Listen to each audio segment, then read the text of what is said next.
Bueno, ¿cómo les va? Arrancamos la clase del día 22 de abril, continuando con lo que es la presentación de la arquitectura Abacus, que es la que está presentada por Meinadier como la arquitectura de base, una arquitectura muy sencilla sobre la cual vamos a seguir avanzando. La clase pasada, sobre el final, creo que en los últimos 40 minutos destinamos a hacer un paneo general de la arquitectura, de la cual, si bien todavía no conocemos detalles de los órganos que la componen, eh, es seguro y es importante empezar a tomar contacto con ella de manera tal de poder comenzar a avanzar, ¿cierto?, con las particularidades. ¿Se alcanza a ver bien la filmina? ¿No hay zonas grises?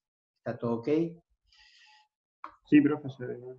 Perfecto. Si es así, entonces, les decía, es importante hoy hacer un repaso antes de entrar a unidad aritmético-lógica, hacer un repaso de la arquitectura. Por supuesto que la vamos a ver como una arquitectura en bloques, muy sencilla, porque estamos en condiciones, ya que conocemos las funciones de los distintos órganos, y también abordamos el tema de registros y buses, que era la parte de las rutas, decíamos, de los caminos que le faltaba para organizar cualquier tipo de arquitectura. Quiero hacer un breve repaso y sobre esto, por supuesto, voy a profundizar un poquito más. Dijimos que la arquitectura Abacus se caracterizaba por ser una arquitectura de una máquina de dos direcciones. Una máquina de dos direcciones se caracteriza porque su registro de instrucción tiene solamente la dirección de un operando. O sea, si el código de operación es suma, por ejemplo, no le damos la dirección del primer y segundo operando, sino solamente la del segundo, entendiendo que la operación de suma la va a hacer entre el operando de memoria y el registro acumulador. Este punto es importante a tener en cuenta porque es la característica principal de esta máquina, la cual, repito, es de instrucciones de una dirección. También hablábamos de que esta máquina, al igual que cualquier arquitectura von Neumann, se compone de una memoria central, acá la vemos, que es el área justamente de almacenamiento toda esta, y que esta memoria central estaba vinculada a dos registros. Un registro S, que era un registro de direcciones de memoria, y un registro M, por el cual subían o en el cual se depositaban las palabras leídas o se preparaban aquellas palabras que tenían que grabarse en memoria. Es el registro que interactuaba, dialogaba con la memoria en cuanto a instrucciones y datos. También hablamos que la segunda parte, el segundo bloque de todos estos bloques, es la de la unidad de control, donde se encuentra el registro contador de programas, que es quien va llevando el conteo y va diciéndole a la máquina cuál es la próxima instrucción a ejecutar, y también el registro de instrucciones, que es desde donde la unidad de control hace la decodificación e interpreta qué es lo que se quiere hacer desde un programa de bajo nivel o un programa de máquina. Finalmente, la tercera parte, la unidad de procesamiento, es el motor de cálculo de la máquina, en este caso una unidad aritmético-lógica. Ya me anticipo decirles que es una unidad cableada, no microprogramada. Ya avanzaremos con el tiempo viendo el por qué es cableada. Por supuesto que es cableada porque es una máquina muy elemental y dotarla de una microprogramada es prácticamente imposible para abordar en este curso. Así que, repito, una unidad aritmético-lógica para realizar algunas pocas operaciones, divididas en tres grupos. Un grupo de operaciones matemáticas lógicas, que serían la suma, la resta, el, el OR y el AND, y con eso ya es suficiente, y la complementación obviamente, con eso es suficiente para hacer cualquier cálculo. No incluye esta arquitectura ni siquiera un circuito dedicado a la división y al producto. O sea que todo tenemos que hacerlo vía lenguaje de máquina. Y el otro grupo de instrucciones están referidas a saltos de dos tipos. Salto incondicional, que es una instrucción, un código de operación, desde el cual le decimos que deje de tomar la secuencia de P y pase a saltar a la dirección de instrucción que le demos. Y la segunda es un salto condicional, esta era incondicional, la segunda es condicional en función al signo del acumulador. Si este es negativo, salta a esta dirección, si este no es negativo, continúa con la secuencia normal. Y ahí terminó nuestra máquina, no hay más nada, ni siquiera hay instrucción de entrada-salida. Es una máquina, repito, muy básica. ¿Alguna pregunta? Porque esto fue lo que quedó en el tintero, ¿no? Fue un repaso bastante rápido. Hablábamos de los buses y dijimos que hay dos buses, bus S y bus M. El bus S relaciona al registro contador de programa con el registro selección de memoria. A ver, ¿qué decimos con registro selección de memoria? Es un registro, pero está acompañado de un decodificador que en presencia de un valor binario ubica aquella palabra cuya posición de memoria coincida con el valor binario dado en el registro S. A esto lo conocemos como el método más sencillo de todos los métodos de direccionamiento, que es el direccionamiento directo. Básicamente, es decir, alcanzame el libro que está en la quinta posición en una biblioteca. No alcanzamos un libro por autor, por tema o por año. Ese es un método de acceso mucho más complejo.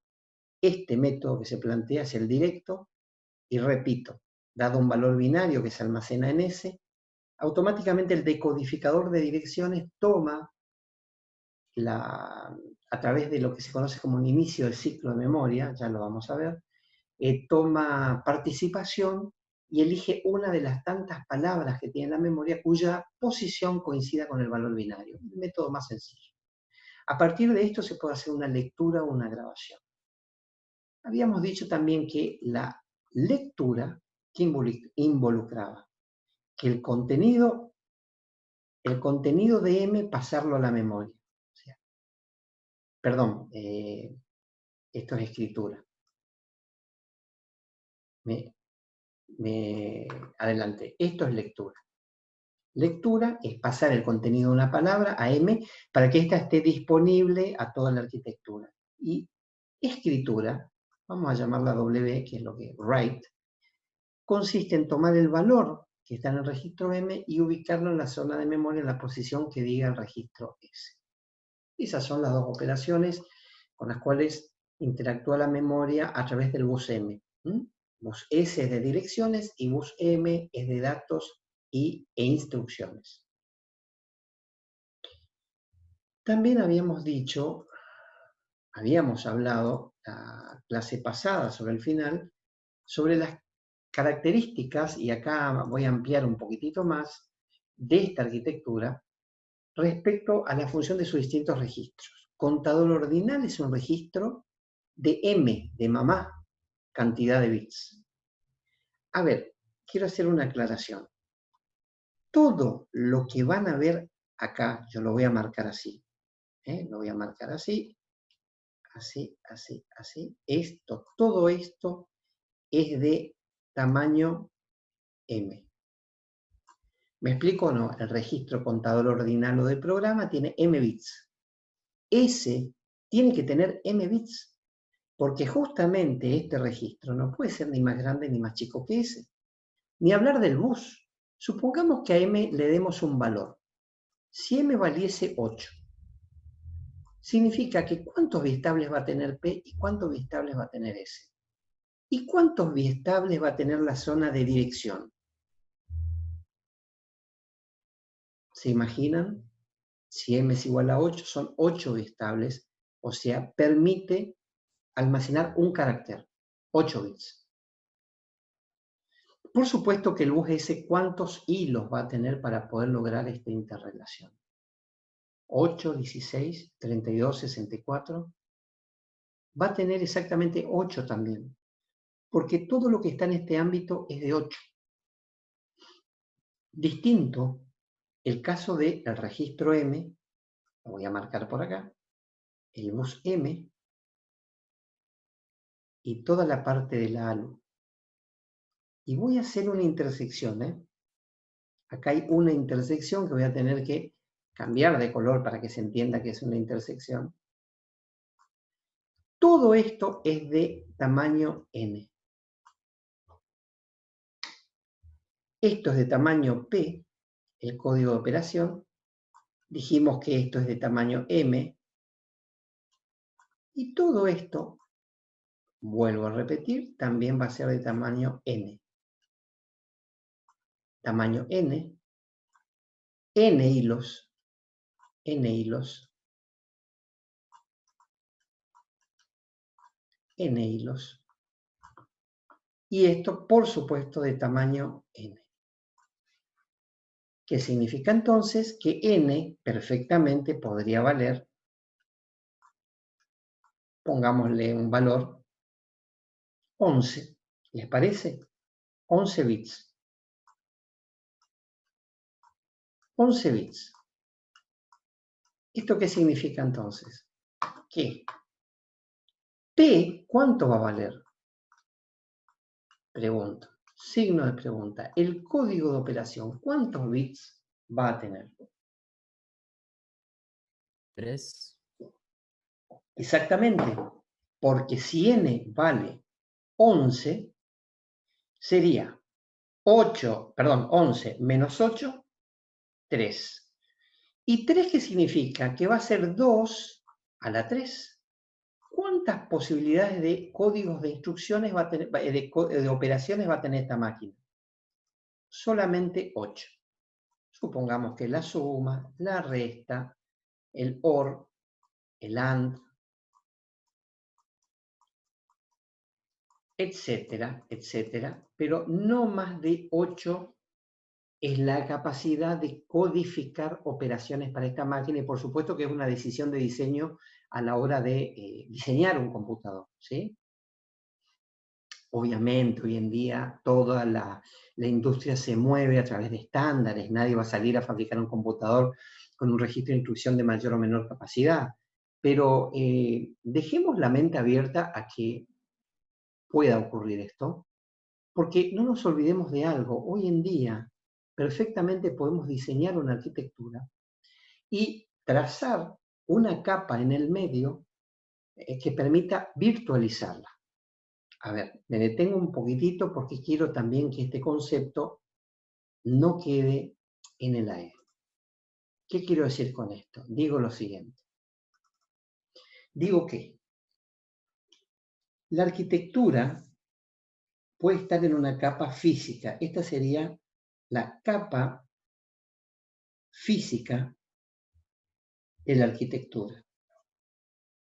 ¿Perfecto? Esta es la capa física. Acá es donde se puede diseñar algo totalmente distinto a lo estándar. ¿Estamos de acuerdo? Esta parte la podemos diseñar con el tamaño que quieran, con el formato que les parezca. Y podríamos, esta sería, por supuesto, acá arriba estaría la máquina del usuario, la máquina final, por así decirlo. Y acá va a haber una capa de virtualización. Acá va a haber una visión de una arquitectura estándar. ¿Me explico o no? Cada vez que la máquina final haga un pedido, la virtualización va a preparar, va a acondicionar y va a traducir a esta capa física para que ésta la entienda. El mismo proceso va a ser cuando devuelva la información hacia arriba. ¿Me explico? Este esquema lo que denota es que perfectamente se puede diseñar una capa física propia y que por algún motivo sea necesaria realizarla de esa manera, porque perfectamente podría haber una capa de virtualización donde haga ver a esta máquina física como una máquina lógica de una arquitectura estándar. ¿Se comprende lo que quiero decir? No todo hoy en día es físico. Muchas veces estamos corriendo máquinas que creemos física en un ambiente en el cual no lo es. ¿Alguien conoce, como para tratar de ejemplificar esto, alguien ha trabajado con VirtualBox, por ejemplo, o alguna de esas aplicaciones? Sí, profe. Sí, profe. Perfecto. Entonces, ahí podemos entender perfectamente lo que estoy diciendo, ¿no? Estamos corriendo una máquina en realidad sobre otra arquitectura. Estamos haciendo en la máquina virtual que se ejecuten programas los cuales están virtualizados sobre un modelo de máquina virtual, no física. Y a través de un proceso de traducción y compilación continua, está continuamente comunicándose con la física real, pero a través de una capa que emula ser otra máquina distinta. Por ahí podríamos... Como un emulador de un juego puede ser, o de una claro, consola, algo de eso. exactamente, un emulador. ¿Vieron que hoy en día están estos MAME, toda la línea de emulación de juegos, incluso de consolas? Si la arquitectura le da el cuero, se puede emular quizás hasta una, no digo una Nintendo Switch, pero quizás una más viejita, una DS, una Nintendo DS, podría perfectamente ser emulada por una máquina que tenga, por supuesto, una arquitectura importante para soportar esto que estamos diciendo, ¿no? Me gustaría, si me permiten, a ver qué pasa acá. No puedo minimizar, pero me gustaría compartir con ustedes, si me permiten, total, estamos con tiempo y me parece que son conceptos que les va a servir. Me gustaría compartir con ustedes una máquina virtual, ¿puede ser? Para ejemplificar esto, ¿les parece? Sí, profe. Dale, Sí, profe. perfecto. Dale, vamos a compartir una máquina virtual, a ver si la encuentro, quiero saber si la van a ver, si la están viendo. ¿Sí? Sí, se la Sí, ve. Perfecto, se ve. este es un Oracle VM VirtualBox, es una consola de virtualización. Acá tengo instalado un Windows XP y un Windows 7. Por algún motivo tengo instalado el Windows 7, tengo aplicaciones, tengo una plataforma de desarrollo que ya no corre en una arquitectura de 64 bits. Entonces es necesario, para mí fue necesario que aquella máquina sobre la cual desarrollábamos aplicaciones hasta hace 5 años, era necesaria encapsularla, ¿cierto? Porque las máquinas ya dejaron las de 32 bits de estar, encapsular esa máquina tal cual estaba en el último momento en que fue utilizada, encapsularla en esta máquina virtual de manera tal de seguir trabajando sobre una arquitectura totalmente distinta, como lo es la de 64 bits, pero totalmente distinta. En particular, acá adentro se corre una plataforma de programación que no se podría, sobre la cual no se puede trabajar en 64 bits. Y bueno, básicamente, al dar doble clic, ustedes me van a decir si alcanzan a ver lo que va a aparecer, ¿no? Por supuesto, díganme si lo ven.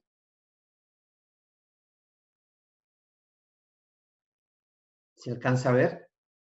Sí, Todavía no, profe. ¿No? en la pantallita En chiquitita. la pantalla de Ahí previsualización se ve. está. Ahí la tienen que Ahora estar sí. viendo. Ahora Ahí sí. está iniciando la máquina virtual tal como quedó hace 5 años. Miren, ahí está arrancando. Esta máquina ya no es física, ya es virtual. Y bueno, justo tenía una actualización. ¿Quién dijo que XP ya no tenía actualizaciones? Como ven, no es tan así. Pero básicamente, ¿qué estamos haciendo acá? No sé si alcanzan a ver abajo, yo ya no veo casi el mouse, pero abajo hay un menú. No sé si se alcanza a ver con el compartir pantalla. Se ve cuando abre las opciones. Bueno, ese menú básicamente es el menú que enmarca la máquina virtual de manera tal que uno pueda darle operaciones, compartir el disco físico real con el disco virtual, comunicar la máquina física con la máquina virtual, etc.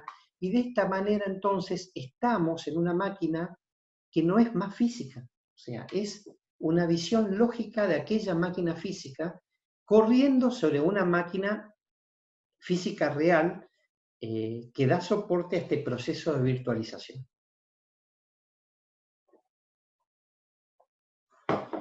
Por supuesto que en este proceso de virtualización se le puede explicar y decir de cuántos núcleos del procesador destinamos a la virtualización, qué cantidad máxima o mínima de memoria, etcétera, etcétera. ¿Me explico? O sea, podemos decirle cuánto recurso de la máquina real le vamos a permitir que utilice.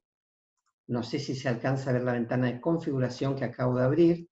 Ustedes me dicen. Sí, profe, se la ve. Sí, profe. Si la ven, ahí van a ver entonces que le estamos dando, en este caso, solamente 3,5 gigas. A ver, ¿a quién se le imagina por qué? ¿Por qué estoy tan amarrete con la memoria acá si tendría un margen para darle más RAM?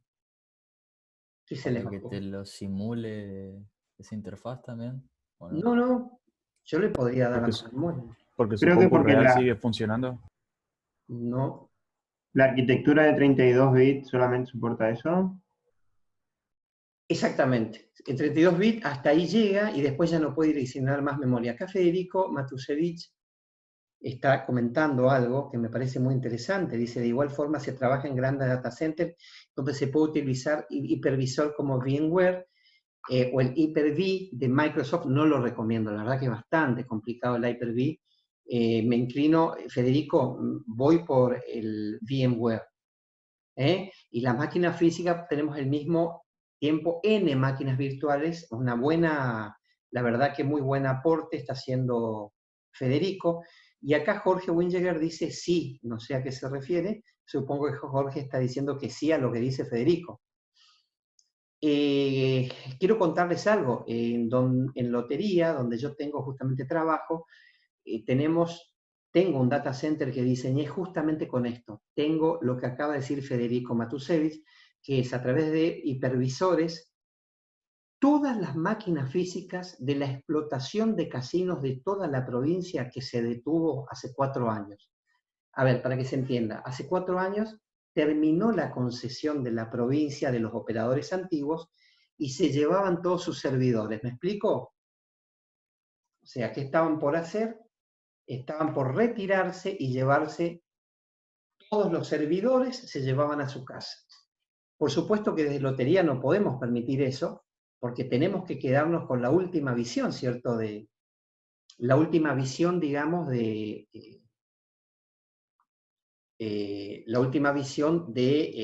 los servidores que estuvieron corriendo. Entonces, es necesario, tuvimos que virtualizar todas las máquinas y de esta manera logramos poder dejar funcionando todas las máquinas a pesar de que ya no están operando, pero tienen todos los años de operatoria de lo que es el data center, y hoy día ya tenemos máquinas físicas que están dando soporte a la nueva explotación y muchas de ellas tienen virtualizados distintos servidores por una cuestión de conveniencia. Es muy óptimo hoy en día virtualizar, pero bueno, no es un tema tampoco, no es un tema a tratar en esta materia, pero lo quería charlar, conversar con ustedes para que se entienda que esto es así, ¿cierto? Profe, Ahí muestro, ahí estoy en la máquina. eh, ¿Alcanzan a ver el XP? sí, profe, Sí. le pregunto, ¿la forma en la que los procesadores simulan tener más núcleos de los que tienen sería también un ejemplo? Y sí, es una virtualización de bajo nivel. Es una virtualización de muy bajo nivel. Hoy día en el hardware se ha metido tanta lógica y tanto nivel de programación a nivel cableado que permite todo este tipo de cosas. Por ejemplo, hay procesadores que ayudan a la virtualización y eso ya desde la BIOS se te hace, que son características de procesadores que permiten mejorar la virtualización al margen de que tenga N cantidad de núcleos. O sea que hoy día las arquitecturas también, y las mothers, sobre todo las placas mothers, colaboran en estos procesos emergentes que hoy en día ya están y se han quedado ya desde hace una década y no se van a mover más, ¿no? Así que bueno, esto era lo que quería compartir. Lo que podemos es organizar una visita a Lotería una vez que se restablezca el tema de este tema ¿cómo se llama?, de la cuarentena. Podemos hacer en grupos, a los que estén interesados en ver una arquitectura específicamente diseñada para soporte de juegos, y bueno, yo los esperaría y vamos viendo y charlamos sobre estos temas, que si bien parecería que no hacen a la materia, pero fíjense que saltamos de la arquitectura. Von Neumann tuvimos la necesidad de saltar a, justamente a hablar de virtualización porque para que se entienda que no siempre la capa física responde a la capa, a la máquina lógica final, ¿cierto? ¿Alguna pregunta que quieran hacer?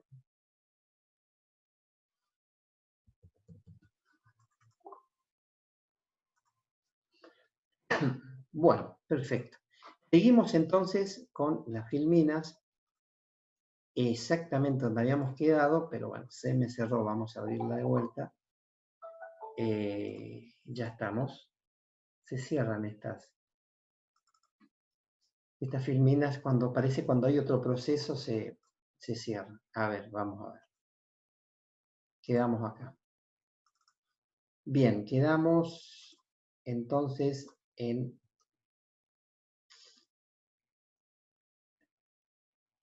la presentación de la arquitectura, ¿cierto? ¿Vemos bien todo? ¿Está todo ok? Perfecto. Les decía entonces que contador ordinal de programa de M bits, lo mismo S, registro selección de memoria. Acá les amplío un poquito más la explicación, que el bus de dirección S tiene M bits, o sea, M hilos, que permiten transferir el contenido desde P hacia S y de esta manera poder llevar la dirección de la próxima instrucción al registro S para que ésta sea leída. Acá les aclaro que es esto en el marco de lo que es la búsqueda de la siguiente instrucción, o bien el contenido del campo dirección de la instrucción, llevarlo a S cuando lo que se pretende es buscar un operando que va a ser calculado contra el acumulador. En el caso del registro de selección de memoria, de mbit también permite direccionar ¿cuánto? ¿Cuántas palabras de memoria? 2 a la m. Si este es de 8, serán 2 a la 8 palabras que podrá direccionar este registro.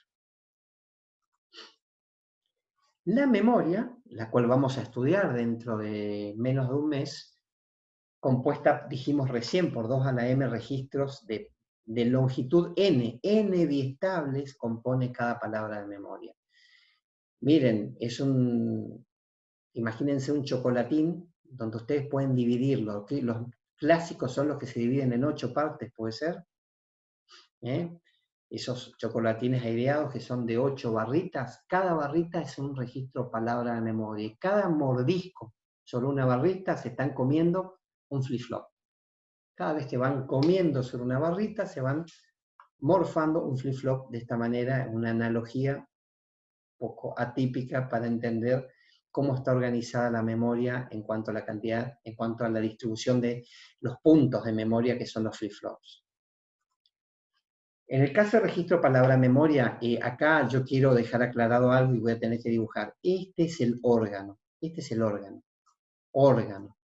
¿Qué significa? Que el órgano necesita registros para comunicarse con los otros órganos.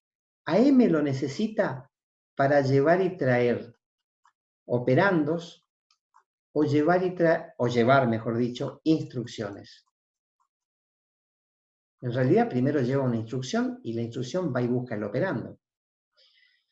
Ese, ¿para qué lo tiene? Ese tiene para buscar una instrucción, la dirección de la instrucción,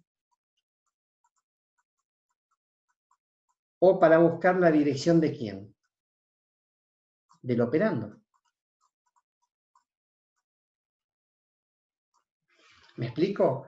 O sea que los dos registros componen el medio de comunicación, el ensamble con los dos buses, bus de direcciones y bus de datos e instrucciones. Bien.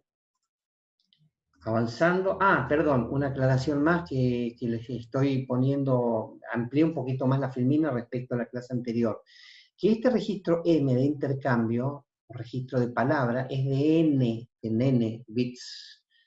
Recibe la palabra de memoria sobre una operación de lectura o envía la memoria sobre una operación de escritura. Si lo que estamos, acá hago la aclaración que cuando este dato es una instrucción, el registro I, todo este es I, registro de instrucción, en el ámbito de la unidad de control, va a recibir la instrucción leída del área de instrucción. Vamos a hacer Vamos a dibujar acá, este es el área de programa, y este es el área de operandos. ¿Me explico? O sea, la memoria está dividida en programas y datos. El programa es un conjunto de instrucciones que son leídas al registro de instrucción. Y este dice a dónde está el operando que tiene que ir a buscar y llevar a la unidad aritmético-lógica. Repito, no siempre, pero el 80% de las veces la máquina está dentro de los dos ciclos. Ciclo de búsqueda de la instrucción en el área de programa. Una vez que la tiene acá, la unidad de control decodifica y entiende que si es una operación lógica o matemática, ¿qué debe ir a buscar? Debe ir a buscar el operando que va a interactuar con el registro acumulador de manera tal de efectuar la operación. ¿Quién hace la operación? El motor de cálculo, que es la unidad aritmético-lógica. O sea que estamos, el 90% de las veces en una arquitectura está constantemente buscando instrucción y buscando los operandos de esa instrucción para hacer el cálculo. En menor proporción van a estar los saltos condicionales e incondicionales. ¿Se entendió? Bueno. Próxima filmina. El registro de instrucciones, todo esto, se compone de n bits igual que m, porque m tiene que tener este tamaño también. Nada más que m, en este caso, está desglosado en código de operación y dirección. Vamos a darle valores genéricos como dame y nadir. Vamos a decir que código de operación tiene p bits y sí sabemos que dirección tiene lo mismo que p, lo mismo que s. Tiene que tener lo mismo, no puede tener ni más ni menos bit que el bus. Tiene m de mamá, cantidad de bits, para poder vincularse con el bus de dirección.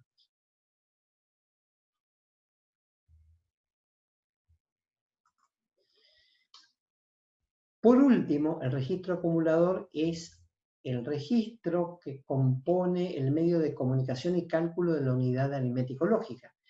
Este registro acumulador generalmente ya arranca teniendo el valor del primer operando. ¿Qué quiero decir con esto? Lo voy a tratar de graficar de la siguiente manera. Si acá tenemos un 2 y en algún lugar de la memoria de la zona operandos hay un 5, este 5, si lo que queremos hacer es una suma, la suma tiene que tener la dirección ¿de quién? Para encontrar el 5. Cuando lo encuentra el 5, ¿qué hace? Lo lleva acá y hace 2 más 5 igual a 7. Y este 7 tacha todo y se instala en el acumulador borrando el valor anterior.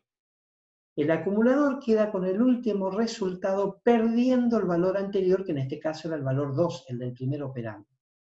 Esta es la mecánica del trabajo.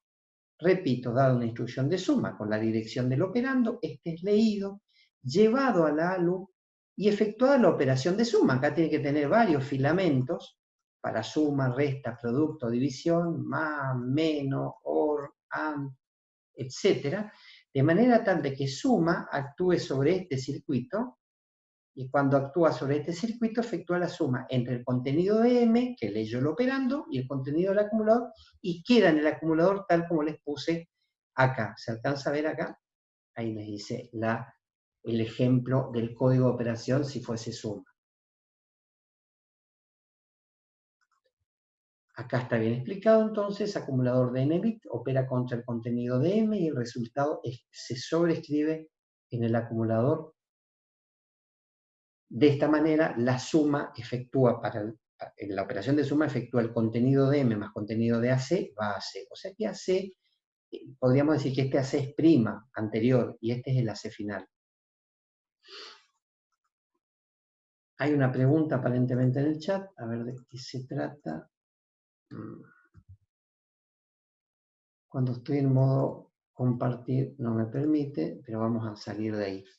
Dice, ¿la flecha AC es sobreescribir? Me pregunta Fernando. La flecha AC, a ver, voy a ver la flecha AC que me estás diciendo porque no la... ¿Cuál sería la? Ah, no, claro, sí, es transferencia. Transferir el contenido de M, que era para nuestro ejemplo era 5, más el contenido del acumulador, que para nuestro ejemplo pasado era 2, 5 más 2, 7. Transfiere a AC, o sea que se borra el valor 2. ¿Estamos de acuerdo? ¿Qué teníamos acá? 5. ¿Qué teníamos acá? Un 2. ¿Qué queda en el acumulador? 7. Obviamente que este 5 se elimina. Perdón, dije mal, perdón que me adelanté. No quise hacer eso. Quise borrar, en realidad lo que quise hacer es otra cosa.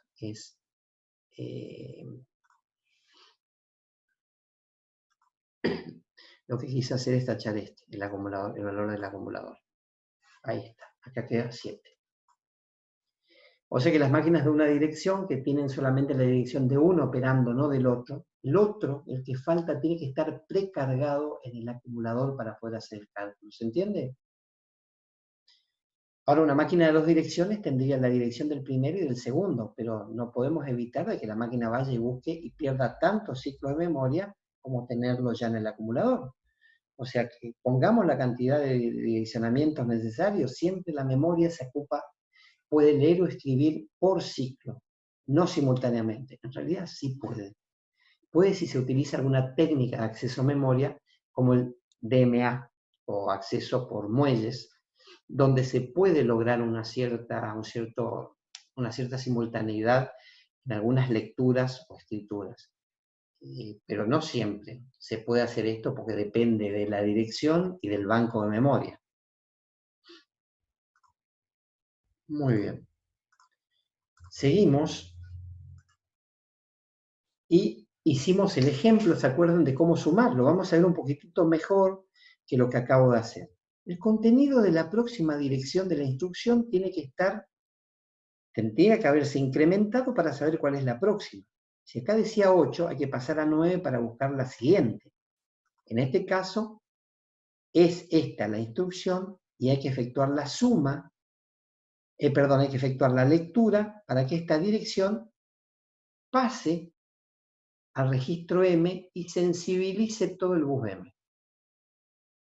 Al pasar la instrucción al registro M y dando salida al bus, esta instrucción está disponible en todo el bus, pero como estamos en el ciclo de buscar la instrucción, no puede ir la instrucción a la ALU, tiene que venir al ámbito de la unidad de control. Entonces, la próxima operación va a ser llevar esa instrucción leída en M, llevarlo al registro de instrucción y separar código de operación y dirección del operando. Acuérdense, P bits, M bits, total de esto N, al igual que N bits del palabra de memoria. Como estamos acá en el ámbito, no nos olvidemos que estamos acá en donde, ¿en qué ámbito estamos acá? ¿Todo esto qué es? Es la unidad de control. La unidad de control es el cerebro y dice, a ver, ¿qué están queriendo hacer? Una suma. Entonces la unidad de control dice, lo que tengo acá es la dirección del operando para sumarlo contra el acumulador. Entonces lo siguiente que va a hacer es justamente transferir la dirección del operando acá, al registro selección de memoria, y lanzar la lectura. Del área de datos, no de programa, es que este operando va a bajar al registro palabra de memoria y va a sensibilizar el bus. Pero miren, ya estamos en el ciclo de operando, no puede venir a la unidad de control. La unidad de control no entiende lo que es un operando, entiende lo que es una instrucción. Así que el operando, ¿a dónde va a ir? Debe ir acá, debe computarse contra el valor del acumulador, contenido de M, más contenido de acumulador, queda en acumulador a través de una operación de suma. ¿Se entiende? Y ahí quedó entonces el resultado en el acumulador. Después hay 2 instrucciones más, que es carga y almacenamiento, load and store, son de llevar y de traer. Por ejemplo, carga es para inicializar el acumulador con una dirección de un operando. Y almacenamiento es almacenar el contenido del acumulador en algún lugar que ustedes quieran en la memoria. ¿Se entendió? El ejemplo que lo pasamos muy rápido en la clase pasada y era necesario detenernos un poquitito más. Todo esto en bloques, ¿no? ¿Alguna pregunta? Que no sé por qué el chat, cuando comparto, no lo trae adelante. Al H, bueno, ahí lo trajo. Lo trae cuando quiere. A ver, dice, no entendí los de N bits que mencionó hace un momento, me dice Fernando Miño. Los N bits que mencioné hace un momento, no sé en qué parte, porque lo que yo dije es lo siguiente, quizás. Dije, esto es de M, lo vamos a anotar. Esto es M bits. Fernando me preguntó, ¿no? Ese es de M bits. La dirección del operando tiene que ser de M bits. Y el bus tiene que ser de M hilos. Es obvio porque vamos a darle un valor genérico. Ahora, el tamaño de la palabra no tiene que ser M. Vos puedes tener una memoria con un registro que te permita almacenar 128 bits. ¿Por qué te vas a limitar a M en cuanto a la longitud de la palabra en memoria? Esa es otra longitud. Esta longitud M es la capacidad M, es la capacidad, vamos a poner así abreviando, capacidad de direccionamiento que tiene la máquina, porque es 2 a la M. Si M es de 8 bits, vos tenés 2 a la 8. ¿Cuánto es 2 a la 8?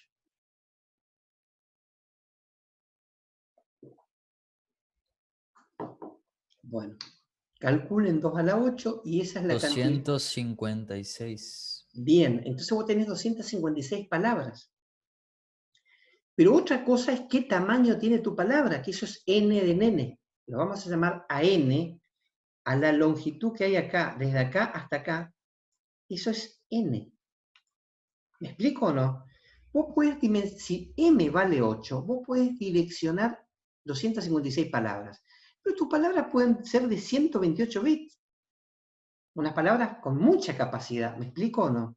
Una cosa es direccionar y otra cosa es el tamaño de la palabra. Si el tamaño es N, esta también va a ser de N y todo esto va a ser de N. Y todo esto va a ser de N longitud, obviamente, porque toda esta palabra tiene que caber acá, tiene que caber acá y tiene que caber acá. No sé si Fernando lo entendió, creo que Fernando era el que había preguntado. Si lo está entendiendo, Fernando Miño, y dice que sí, bueno, perfecto, me alegro. Esa era la analogía que quería hacer en relación justamente a los tamaños, ¿no? Bien. ¿Se acuerdan que vimos señales de gobierno? Miren, necesito, sí o sí, rápidamente nos vamos para atrás para recordar que era una señal de gobierno. ¿Se acuerdan que habían dos tipos de señales de gobierno? ¿Cuáles eran? Impulsionales y de nivel. Y yo ya voy a definir que las impulsionales le vamos a poner una flecha arriba, ¿les parece? Uy, qué fea que salió. Perdón, vamos de vuelta. Las impulsionales le vamos a poner una flechita arriba para diferenciar de las de nivel. Esta es de nivel. Y esta es impulsional. ¿Cuál es la diferencia entre una y uno? La de nivel ocupa todo el batido completo y es larga. La impulsional es cortita, al igual que el clock, y solamente aparece cuando la de nivel llenó el bus. O sea que las de nivel hacen que el registro se estabilice su contenido a lo largo de todo un bus, por eso necesitas que las de nivel ocupen todo el espacio que hay entre un clock y otro. Mientras que la impulsional es exactamente en el momento donde llegó a la máxima cresta, acá, es ahí donde hay que lanzarla para tener la seguridad que el bus tenga toda la información del registro 1 y pueda pasar al 2. El 2 es un fotógrafo, saca una foto porque no necesita estabilizar nada. Copia todo lo que está en los hilos directamente en su contenido a través de la técnica RS, JK, D, T, todo lo que estuvimos viendo. Pero el problema es que la salida de los flip-flops y los registros salen a través de Q y no Q, y todo esto tiene que estabilizar en el bus. Por eso la diferencia entre una señal de gobierno y la otra. Necesité venir a esto para que se entienda que vamos a tener una diferencia importante y la vamos a graficar, como recién dije, con una flecha arriba a las impulsionales. Bien, dicho esto, podemos entonces presentar, para conocer cada una de las señales, perdón, me adelanté, señales de gobierno de esta arquitectura que acabamos de componer, que es Abacus. Señales de gobierno las presento acá en amarillo, las impulsionales, y en blanco las de nivel. Bien, les cuento. La señal impulsional INCP permite que el contenido del contador ordinal se incremente en 1. ¿Se entendió? Primero entendamos algo, la unidad de control es la que maneja estas señales. Es el director de tránsito de todo esto. La unidad de control tiene grabado adentro un disquito que cuando lo que hay que hacer es buscar la instrucción, ella desarrolla las señales de gobierno necesarias para encontrarla. Si lo que hay que buscar es un operando, ella desarrolla el conjunto de señales de gobierno necesarias para encontrar el operando. Si lo que hay que hacer es llevar el código, la dirección de la palabra a ese, ella va a desarrollar las señales de gobierno de nivel impulsional para que se logre esto. Dicho esto, el registro P, contador de programa, tiene que tener una señal impulsional que lo obligue a incrementarse para que pueda conocer la máquina la siguiente instrucción. La señal de nivel SRP significa salida registro P. Es de nivel. ¿Y por qué es de nivel? Porque permite que el contenido del contador de programa se estabilice sobre el bus S. ¿Y por qué es de nivel? Por lo que ya estudiamos. Es una señal de gobierno que hace que el contenido de un registro vaya a un bus, por lo tanto es larga, ocupa todo el tiempo que hay entre un batido y otro, y todo ese tiempo que es como un chicle, se puede achicar, agrandar o achicar, dependiendo de la frecuencia del reloj, va a darle tiempo a la física de la máquina a que estos hilos se sensibilicen con los voltajes necesarios, cada uno de ellos, y pueda representar por un pequeño tiempo el valor que tiene el registro. Ahora, cuando ya está maduro, cuando este bus está maduro, maduro significa que está con el valor copiado de P en su totalidad, se puede lanzar una impulsional que es ENS, significa entrada de registro selección de memoria. Es impulsional porque saca una foto del bus y lo guarda en S, no tiene por qué estabilizar nada y por eso es impulsional. La última que faltó aclarar es ENP, es impulsional.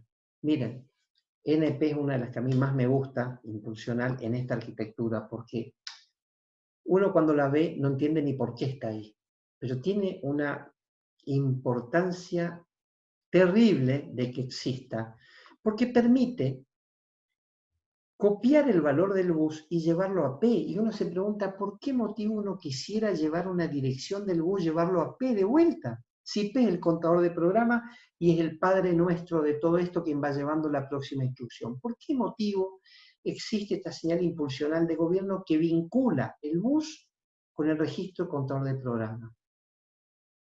Por una instrucción específica que es la de salto condicional e incondicional. Cuando nosotros le decimos acá, quiero saltar, vos tenés que romper con la secuencia de P. Entonces tenés que mover la dirección de salto a S, al bus, y de ahí sobreescribir P con el nuevo valor de salto al que se quiere ir dentro de la zona de programa. O sea que NP es el canal, es uno de los canales más importantes para la ruptura de secuencia. Luego tenemos una señal de gobierno impulsional que es inicio ciclo de memoria. Miren, inicio ciclo de memoria es impulsional y es una señal de aviso.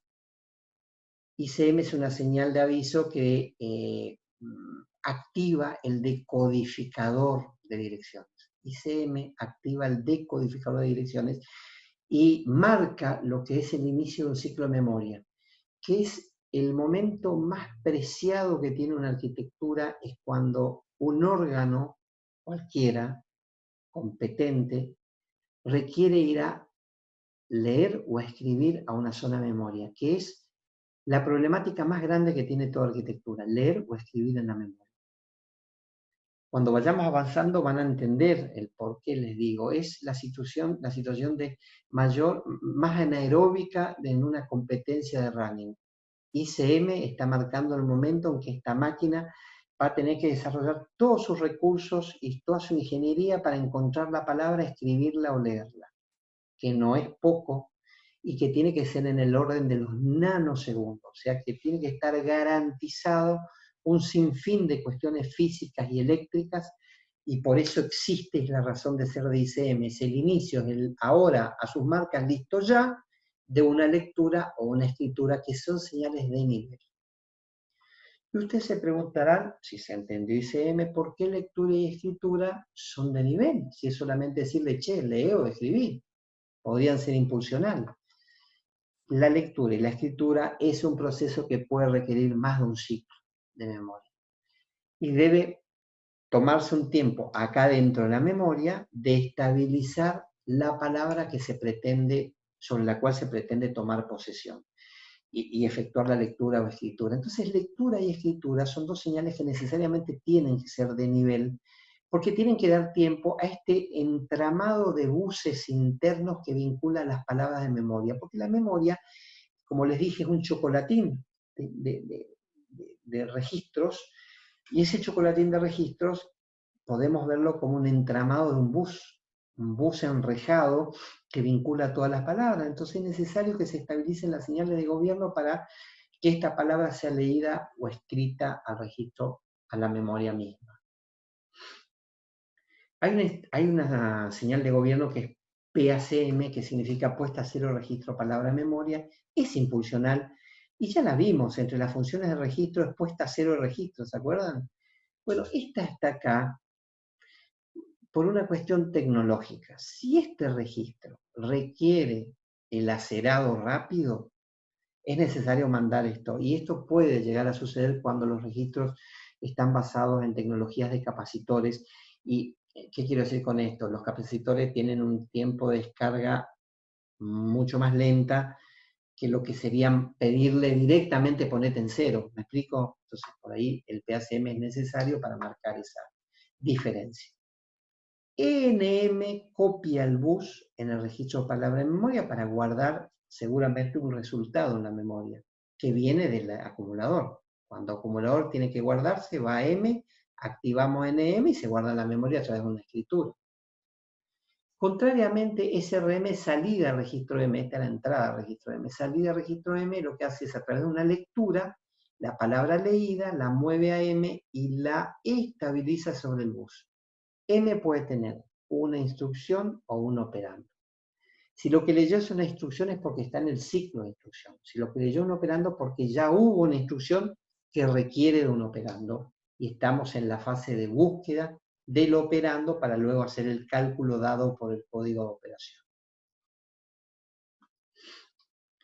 Luego tenemos ENI, es entrada a registro de instrucción, permite copiar el contenido del bus M, es impulsional, directamente al registro de instrucción para que la unidad de control tome el gobierno la decodificación de la instrucción y actúe en consecuencia. SRD es de nivel y lo que permite es mover el contenido de la dirección del operando sobre el bus S, estabilizarlo para poder buscar el operando. Pero también permite SRD, por lo que dije hoy, mover el contenido de D cuando D es una dirección de salto. Lo mueve a S y a través de ENP puede variar la dirección de próxima instrucción. Finalmente, ENA es una señal de gobierno de nivel que permite estabilizar el contenido del bus M sobre la ALO. En realidad les cuento algo. ENA hubiera sido impulsional, pero tendría que haber tenido un registro F para que sea impulsional. Miren, voy a hacer una variación. ¿Puede ser? Hago una variación. Vamos a poner acá un registro F. Este vamos a llamarlo F. ¿Se acuerdan que yo les dije que todo órgano tiene que tener registros para comunicarse? Este es el único órgano que no tiene un registro. Así, esta es una decisión de diseño de Meinadier. Respetable totalmente. Criticable, sí, es criticable. ¿Qué pasa? Meinadier dice lo siguiente. Si esta es mi arquitectura, Si este es el bus M y el bus M no tiene comunicación, no tiene periféricos, no hay periféricos para comunicarse con el exterior, y lo voy a tachar, este bus M no tiene sentido que sea liberado rápidamente a través de mandar a F para que se quede haciendo nada. Lo que dice es, el contenido del registro para la memoria se estabiliza en M y el bus M va a sostener todo el tiempo que requiere la operación, porque él no agrega un registro fuente que pudiera liberar, porque él dice, ¿para qué lo voy a liberar al bus M? Más vale que me sirva de fuente de alimentación a la ALU y me ahorro un registro fuente para esta máquina. Minnavier es muy económico en el diseño y él no pone nada que fuera innecesario. Y es verdad, esta máquina, al no tener un canal ni comunicación con el exterior, el bus M solamente se utiliza para mover información de memoria al registro de instrucción o de memoria al ALU, no de memoria a un periférico o de un periférico a la memoria. Acá no hay películas para ver, ni Netflix, ni una impresora afuera. Entonces, M puede estar todo el tiempo sosteniendo, teniendo la vela, sin la presencia de un registro que podría encarecer en costos a la arquitectura. ¿Se entendió esto último? Es una decisión de diseño muy interesante, que a mí siempre me llamó la atención. Qué interesante hubiese sido hablar con Minnavier y que lo diga él, ¿no? En primera persona, en realidad lo digo yo. Entiendo que es una decisión de diseño porque un registro en una línea de producción por 1 millón son 1 millón de registros. Y todo eso tiene un costo agregado, ¿no? Muy bien. Otras señales que encontramos son SAC, que es salida del acumulador. Permite que el contenido del acumulador se estabilice sobre el bus. ¿Con qué objeto? Es cuando lo que quiere uno es mover el contenido de un resultado, llevarlo al bus M y grabarlo en la memoria y meter acá el resultado de una operación ¿de quién? Del acumulador. Es la manera de llevar un resultado a través de una operación de escritura. Este acumulador tiene un resultado a través de SAC, que es de nivel, la llevamos, estabilizamos en el bus, activamos ENM, esto no, ¿no? Esto no. Y grabamos en la memoria según la dirección o la posición de memoria que le demos a través de una operación de escritura previa inicio del ciclo memoria. Ese es el objeto que tiene justamente esta vinculación a través de SAC. Muy bien. Y saco el registro que nunca fue. Y finalmente nos estaría quedando estas operaciones, estas señales de gobierno, de las cuales, miren, es muy curioso y pregunto, ¿por qué los cálculos son de nivel? Uy, me fui para atrás. ¿Por qué los cálculos son señales de gobierno a nivel y hay una que aparece de la nada como impulsional? Porque EAC es una señal de gobierno que no es de cálculo. EAC lo que hace es mover el resultado de la ALU, moverlo al acumulador. Eso solamente hace EAC. Es la puerta que abre para que el resultado del cálculo entre acumulador prima y palabra de memoria desemboque y sobrescriba el acumulador. Por eso es impulsional, porque va a entrar a un registro y no necesita ser de nivel. Pero las operaciones deben ser de nivel porque no les alcanza un impulso generalmente para propagar el cálculo completo dentro de la unidad meticológica del cálculo de suma, resta, producto, división de n cantidad de bits, no le alcanza un impulso. Entonces, por norma se determina que todos los cálculos son de nivel.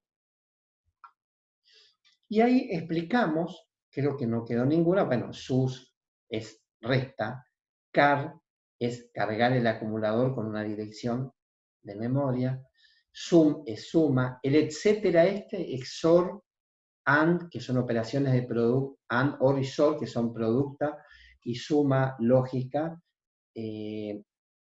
la negación que se aplica directamente sobre el contenido del acumulador, a través de una operación, una señal de gobierno que no está puesta acá pero es muy sencilla de incorporarla. Y bueno, creo que están todas planteadas como para dejar abierto el debate y dejar abierto a las preguntas que quieran hacer. Y después pasamos a un cuarto intermedio de 10 minutos, si les parece. ¿Alguna pregunta que quieran hacer sobre estas señales de gobierno? Ahí veo una preguntita aparecer. Ahí está. Dice, ¿qué era el salto condicional y cuándo es que aparece el salto condicional? Claro, el salto condicional, te cuento, es una instrucción del set de instrucciones. Yo no quiero avanzar tanto, pero te cuento cómo se llama. Se llama SAI. SAI significa salto incondicional y acá lo que se le pone es la dirección. Uy, se fue para atrás. Es la dirección del salto. Acá va la dir salto. ¿Me explico o no? SAI, acompañado de la dirección de salto, es una instrucción que no suma, no resta, no multiplica. Aparece para romper con la secuencia del contador de programa. El contador de programa te va diciendo que ejecuta una a una las sentencias de máquina. Acordate que esto es lenguaje de máquina, o sea que acá no tenés, como en otros lenguajes, la posibilidad de poner números de línea a lo que se te ocurra.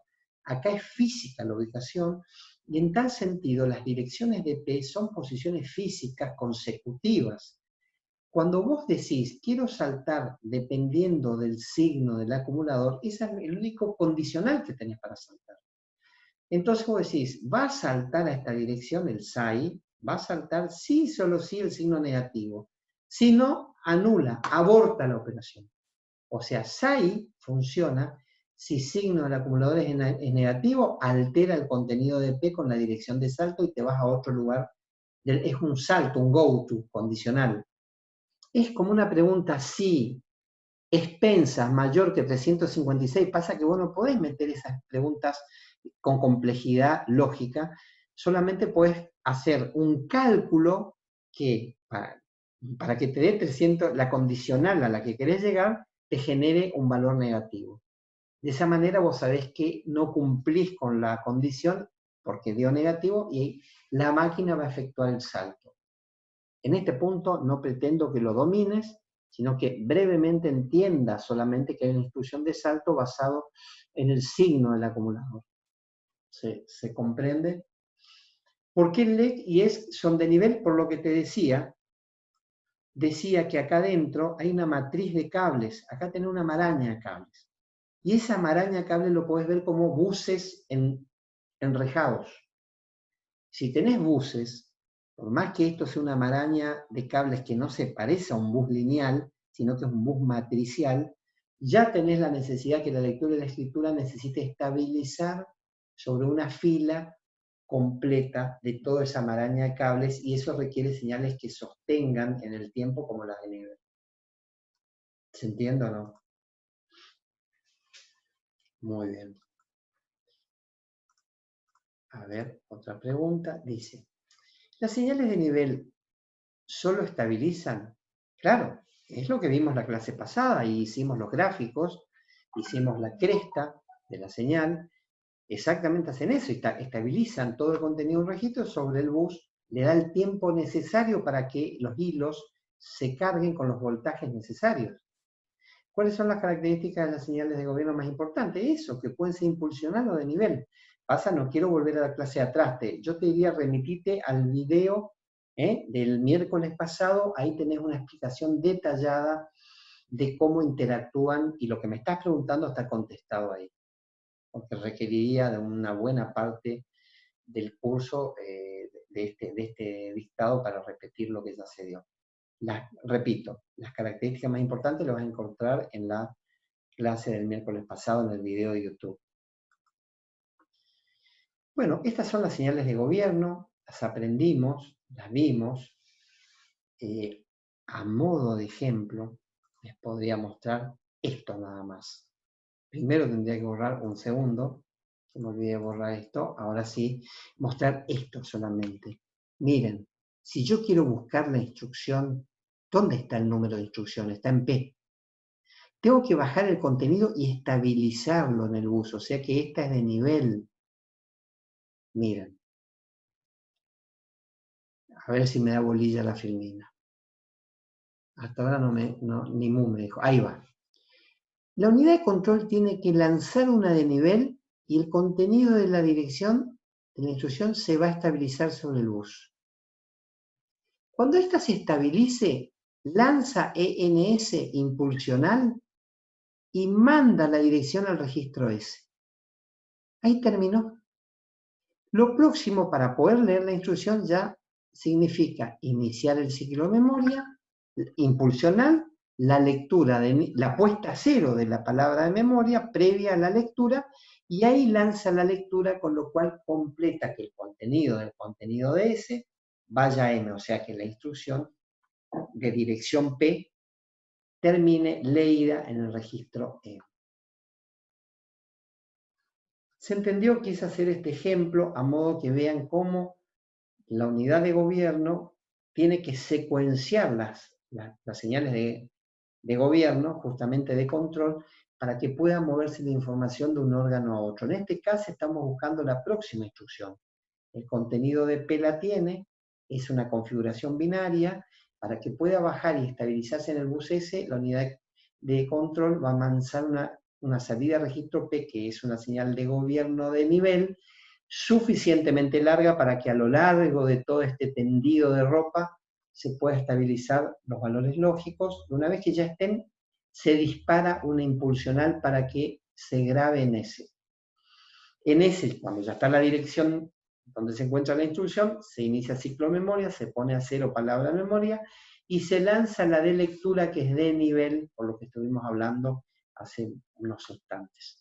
Con lo cual se completa que el contenido de P vaya a S, contenido de P vaya a S, y que el contenido del contenido de S, que en definitiva es la dirección de P, la instrucción de dirección P, termine en el registro leído de palabra de memoria.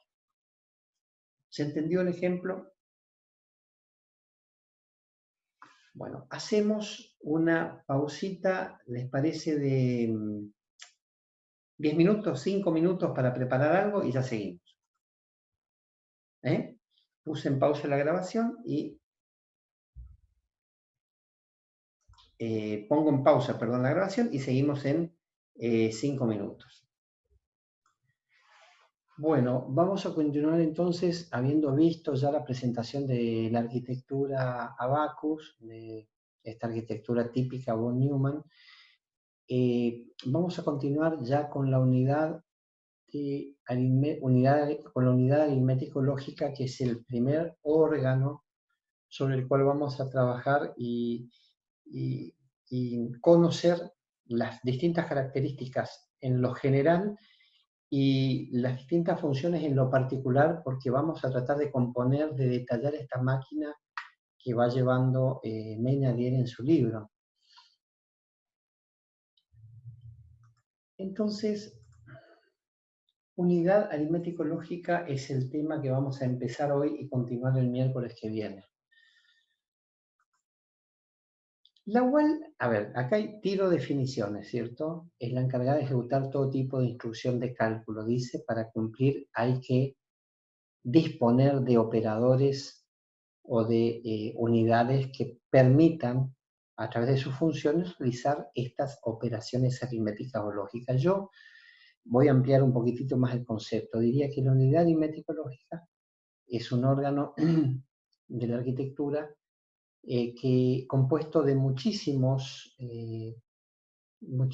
nivel de circuitos lógicos, combinacionales y secuenciales dedicados a resolver operaciones matemáticas y lógicas. Esa es la función de la unidad aritmético-lógica. Es un órgano compuesto de un conjunto de circuitos lógicos dedicados a resolver operaciones de cálculo, matemáticas y lógicas, entre las unidades funcionales destinadas a esta tarea. En tal sentido, empezamos a entender que es un motor fundamental para determinar la performance de un computador. Muchas veces se habla de megaflops, no sé si escucharon el término, que son millones de operaciones en punto flotante. En los 80, en los 90, la unidad aritmética lógica, por supuesto, empezaba a tomar importancia en una arquitectura y todo se reducía a determinar la performance de un computador a través de saber cuántas operaciones en punto flotante podía realizar la UAL por unidad de tiempo. Entonces, todos los programas de los 80 y de los 90 para medir la performance del computador estaba destinado a hacer una mezcla de operaciones en punto flotante para exigir a la unidad aritmética lógica y que ésta devuelva en qué tiempo las realizaba. Vos corrías el programa en distintas arquitecturas y por supuesto que ganaba aquella que en menos tiempo resolvía este paquete de operaciones en punto flotante. ¿Por qué en punto flotante? ¿Por qué no en operaciones enteras? Obviamente, si la UAL en aquel momento, la unidad aritmética lógica, las operaciones en punto flotante las emulaba o bien podía disponerse de un coprocesador aritmético lógico dedicado, cuando venía una operación en punto flotante, la derivaba y la hacía otro procesador con el cableado necesario para resolver operaciones de cálculo con coma, y de esta manera, por supuesto, que aumentaba la performance de la UAL. Bueno, entendiendo de competir distintas del mismo tipo conos y coprocesador, ganaba aquella que calculaba el mismo lote en el menor tiempo posible. Esto hoy en día está desterrado como medida de medición, como parámetro de medición, los megaflops. En el campo hoy día de gaming es algo anecdótico, porque es verdad, en el gaming es necesario medir la cantidad de operaciones en punto flotante porque el diseño gráfico se basa en miles de millones de cálculos en punto flotante. Por ejemplo, figuras poligonales, faceteadas, con movimiento 3D, todo esto requiere una exigencia, una generación de millones de cálculos en punto flotante.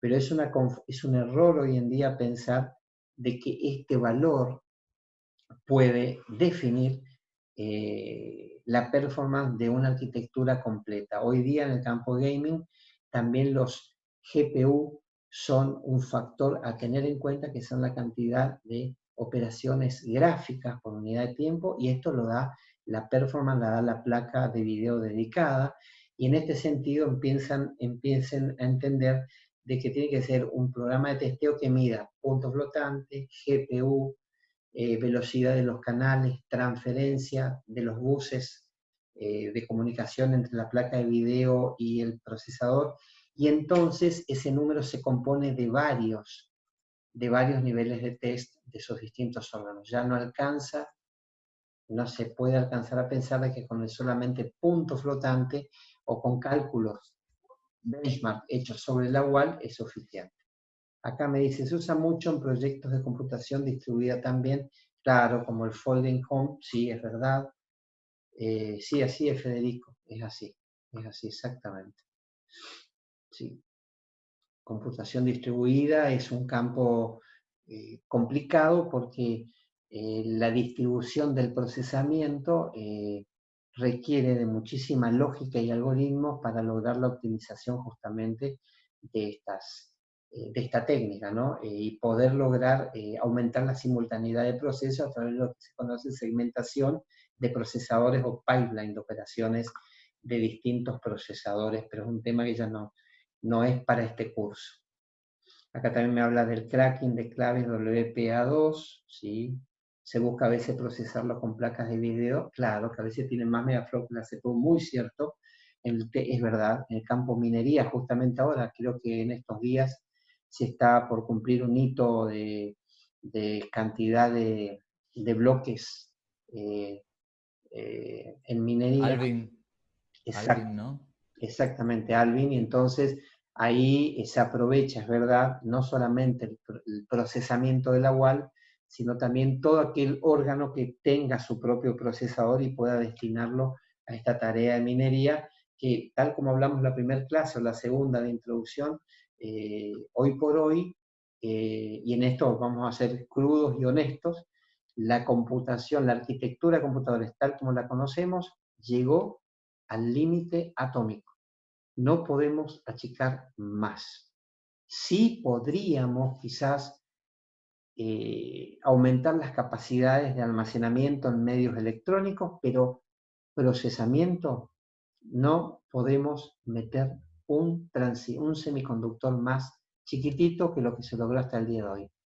Repito, estamos en una bisagra donde es hora de empezar a optimizar todo lo que no se optimizó en muchas capas de la arquitectura, empezar a optimizar para lograr mejor performance. Acordémonos que en los procesos de traducción y compilación hay un derroche de infinidad de procesamiento que al día de hoy nadie se dedicó a optimizar de manera tal de empezar a dar un mejor aprovechamiento, porque hoy por hoy, hasta que no venga la computación cuántica, no vamos a poder hacer más procesadores más chicos y con mayor cantidad. Es como hablar de un cerebro, no vamos a poder tener mayor cantidad de neuronas porque físicamente ya no da, en este plano por lo menos. Exactamente, ya la ley de Moore llegó al límite, a lo que dice justamente la ley de Moore, que es la capacidad máxima. Muy bien, muy interesante.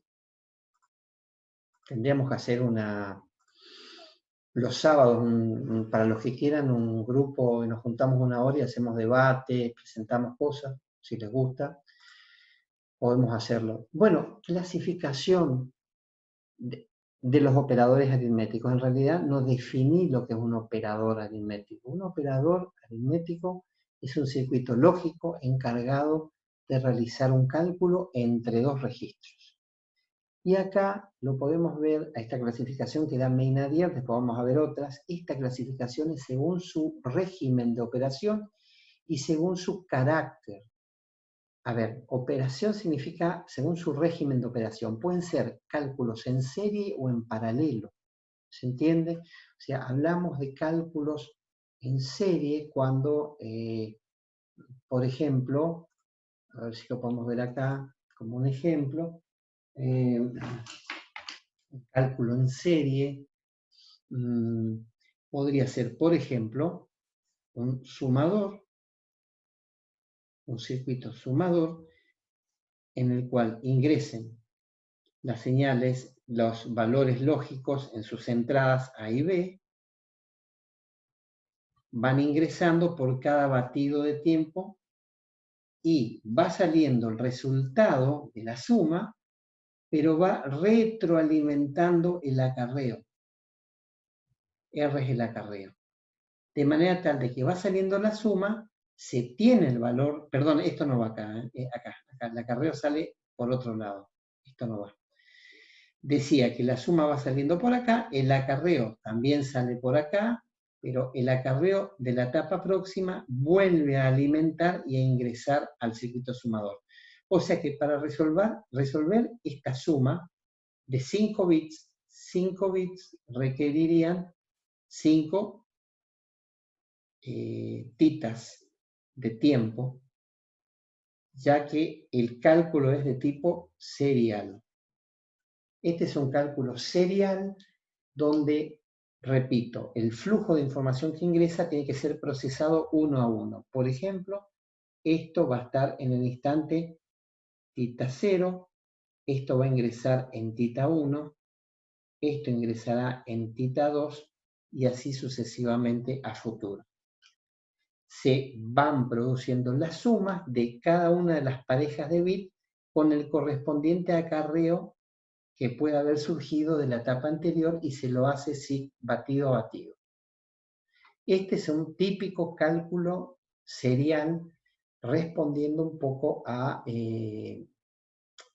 justamente a esta clasificación que veíamos que decía, según su régimen de operación, las seriales y las en serie y las en paralelo.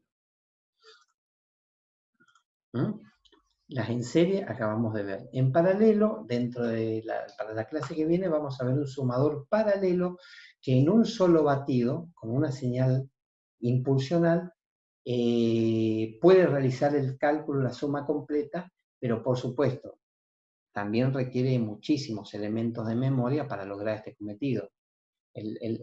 A ver, ¿cuál es la ventaja de uno y de otro? La operación en serie tiene la ventaja que con un solo sumador y en función al tiempo vas haciendo entrar las parejas de bit en una cadena y vas sumando, pero tenés un solo sumador, un solo circuito. El paralelo requiere sumadores tanto como pareja de bit componga la palabra que se tenga que sumar. Entonces acá, por supuesto que el paralelo es mucho más veloz, pero también es muchísimo más caro a la hora de su implementación. Y cuando hablamos de carácter, no es si los operadores están enojados, están de buen humor. El carácter no es carácter, el carácter tal como lo conocemos, sino su composición, si está diseñado como circuitos combinacionales o secuenciales. A eso se refiere. Se refiere en definitiva, su carácter está referido a si la operación se hace con acumulador o sin acumulador. A ver, si ustedes me permiten, quiero ampliar este concepto, por favor, porque si no va a generar algún tipo de ruido. Permítanme, voy a compartir de vuelta la cámara, la pizarra. Quiero mostrarles algo. Cuando hablamos de carácter, hablamos de dos, de tipo combinacional y secuencial. Miren, la ALU de carácter combinacional, el operador de carácter combinacional, es así. Este es el operador. Yo hago un globo, acá adentro hay un circuito, ¿cierto? Un circuito que resolverá el cálculo. Cuando hablamos de combinacional significa que ingresa por un lado un registro 1, por otro lado, o un bit 1, o un registro, como lo quieran ver, un registro 2, y va a tener un resultado a la salida de un registro final. El operador va a hacer el cálculo entre los registros en RF. Todo esto se da en el mismo instante de tiempo. ¿Me explico? No, el operador resuelve en el mismo instante de tiempo los dos valores de entrada y produce la salida. Ejemplo, veamos el operador AND. ¿Qué dice el AND para este ejemplo? Que si tenemos A y B, y esto es A operado con B, significa que es 0, 0, 0, 1, 1, 0, 1, 1, o 0 con 0, que nos va a dar 0, 0 con 1, que es 0, 0, 1 con 0, 0 y 1 con 0, 1, 1. Lo hizo de la forma combinacional, porque esta salida se produjo en el mismo instante de tiempo en que ingresó la entrada. Ahora, cuando es carácter secuencial, estamos hablando que este es el operador, y estamos hablando de que en realidad hay una sola entrada, que es R1, y que la salida, que termina en R2, en acumulador, este acumulador también actúa o trabaja de segundo operando, AC'. ¿Me explico o no? O sea, para lograr el valor del acumulador necesitamos operar AC' con R1. Ejemplo, hacemos el AND. Tenemos R1, AC', es la entrada. ¿Y la salida cuál es? AC. 0, 0, 0, 1, 1, 0 y 1, 1. ¿Qué nos da? 0, 0, 0, 1. Significa que, por ejemplo, en este caso, ¿cuánto valía R1? Un 1. ¿Cuánto valía AC? Un 0. 0 con este 1, ¿cuánto nos da? 0. Elimina esto y pone un 0. O sea que la salida es función del tiempo de la entrada y la salida en un instante anterior. Es un operador donde AC actúa de operando de R1, acá lo muestro, AC es el R1 que le falta, en un instante T-1. Y en un instante T, AC recibe el resultado de AC' con R1. ¿Se entiende o no el modo de operación?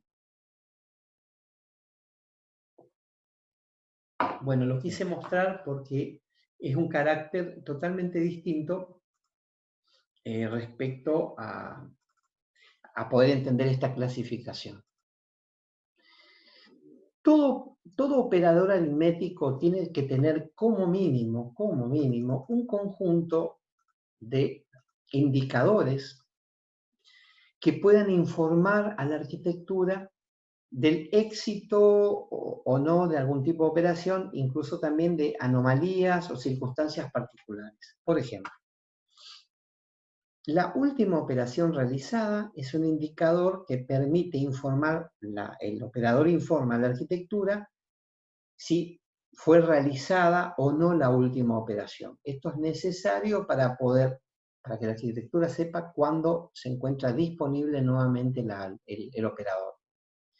Error de desbordamiento es un indicador también que muchos operadores lo incluyen para indicar de que el valor, el resultado del acumulador excede en un dígito y es necesario hacer un desplazamiento para poder acomodarlo. ¿Quieren ver un ejemplo? Les muestro rápido un ejemplo para que se entienda. Supongamos, este es el acumulador que tiene 4 bits. Ahí está, acumulador. Este acumulador responde a una ALU de 2 direcciones. Significa que hay un F1, también de 4 bits, y un F2, también de 4 bits. Este es F1 y este es F2. ¿De qué carácter es este? ¿Combinacional o secuencial? Este es combinacional, porque en el mismo instante de tiempo vamos a tener resultado entre F1 y F2. Entonces, supongamos que F1 tenga el valor 1, 1, 1, 1.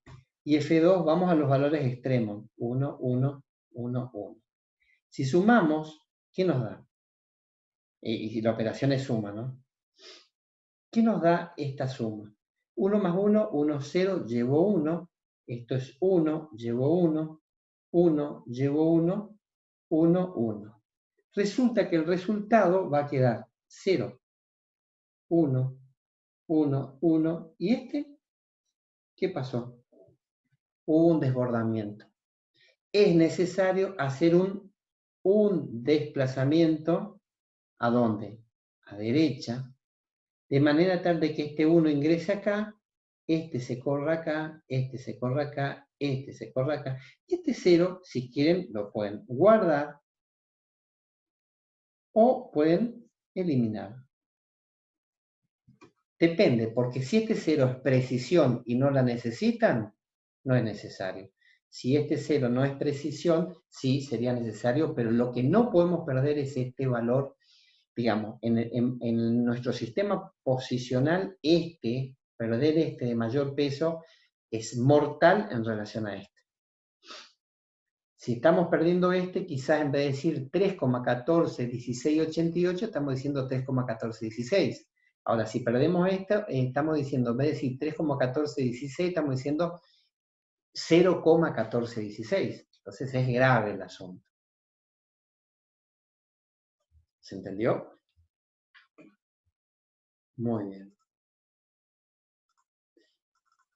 Error de desborde de capacidad es cuando ya directamente el registro no es que no soporte, no es que tenga un bit de desborde que hay que desplazar a derecha, es cuando la capacidad está totalmente desbordada y entonces la unidad de control deberá tomar algún tipo de acción, digamos, algún tipo de acción para poder preservar este desbordamiento que excede a más de un bit.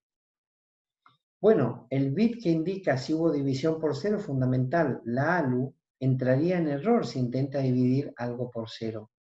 Entonces, en ese caso, un bit con un valor 1 indicaría a la arquitectura que el resultado de esa división no pudo realizarse. Y aparte, ¿por qué es necesario? A ver, ¿vieron la calculadora que aparece la E invertida cuando uno divide por 0? Y bueno, aparece la E porque la ALU devolvió que la división, que hubo un error de división por 0, si no, nunca se enteraría la calculadora que esto sucedió y no hubiera hecho el display correspondiente. Después hay tres estados muy importantes que son acumulador positivo, negativo e igual a 0. Estos tres los marco en particular. Me interesaría marcarlos porque, ¿por qué digo estos tres? Más que marcar, creo que los borré directamente. Bueno, no es, a ver si tenemos algo más transparente para... Ahí está. ¿Por qué marco estos tres? Porque estos son los que hoy me preguntaban. Estos son fundamentales para tomar decisiones de salto. Que exista un biestable de estado que pueda con un valor 1 o 0 indicar de que hubo un resultado positivo, negativo igual a 0, nos permite realizar saltos por positivo, por resultado negativo o por 0, que son la única base que tiene la arquitectura para efectuar inferencias lógicas. O sea que estos tres son fundamentales también y es lo que estamos explicando, los más importantes a tener en cuenta en cuanto a su diseño.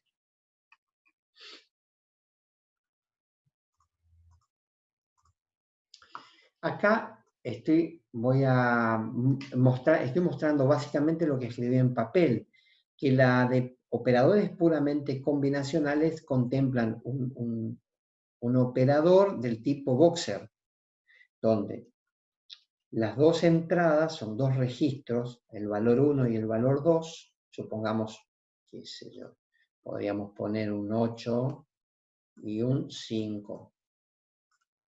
Y el resultado de la suma que nos daría en R, un 13 en el mismo instante de tiempo. Este es un operador elemental, un conjunto de operadores elementales que componen al operador, porque estos son los que operan bit a bit, son de carácter combinacional su régimen de operación. Distinto el caso cuando hablamos de los de carácter secuencial. Miren, acá justamente aparece el concepto EAC. EAC es una señal de gobierno que traza la fina línea que divide al acumulador en su función de acumulador u operando. A ver, ¿qué quiero decir con esto? Digo que lo voy a tener que hacer en papel, chicos, porque se torna difícil acá. Voy a compartir y necesito mostrar en papel qué pasa con EAC. Mira, el tema es así. Estamos ante la presencia de una ALU de carácter secuencial, ¿no? Tenemos, acá es F1, que es la única entrada que tiene. Después tenemos EAC, acumulador, quise decir, AC, perdón, AC.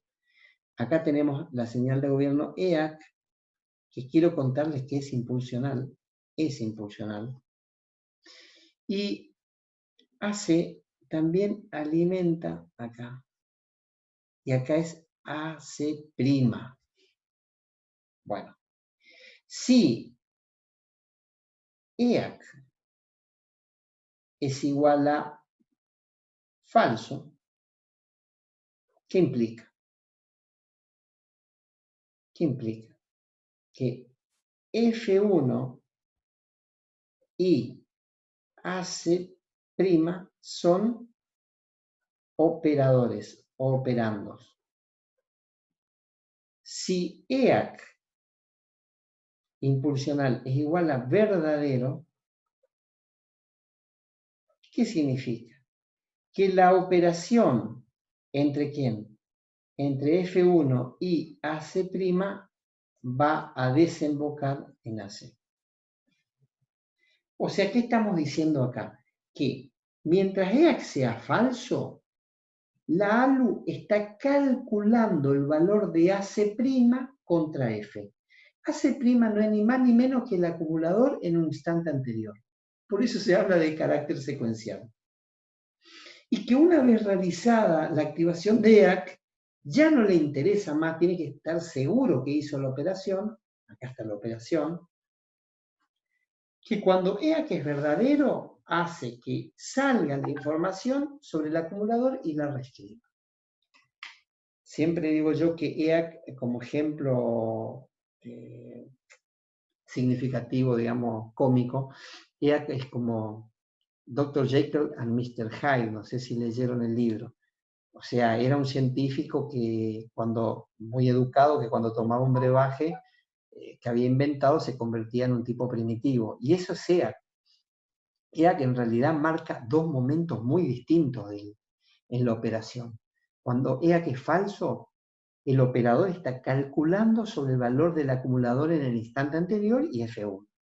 Cuando EAC es verdadero, permite el pasaje del resultado al acumulador y el acumulador deja de ser Jekyll, pasa a ser Mr. Hyde. O sea, acumulador pasa a ser el registro de resultado, el registro S.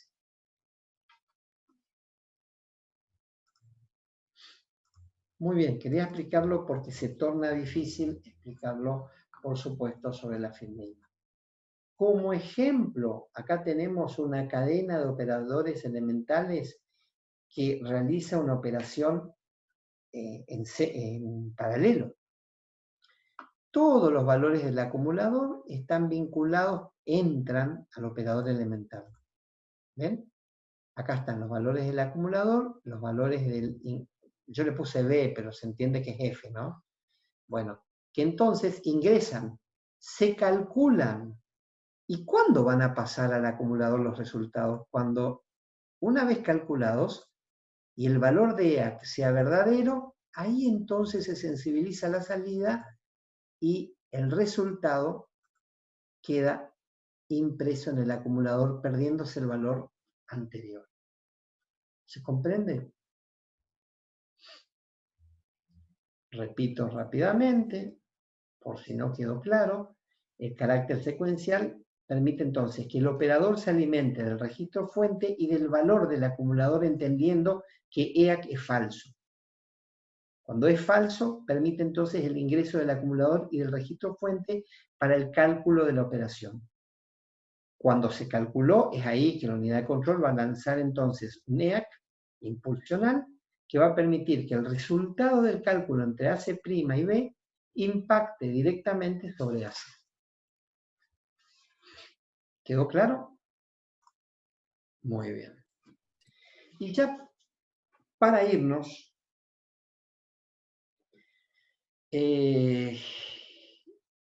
vamos a ver cómo en estos vamos a trabajar sobre operadores secuenciales, nosotros no vamos a ver los de carácter combinacional.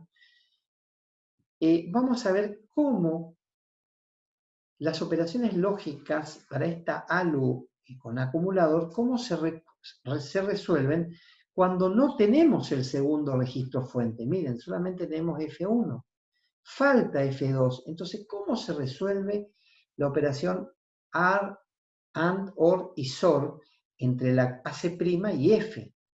Dado que AC' es AC. ¿Qué quiero decir yo con esto? Que si yo tuviese...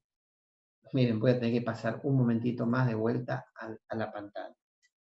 Yo lo que estoy diciendo es lo siguiente, que si la ALU fuese una ALU, una WAL ALU con acumulador,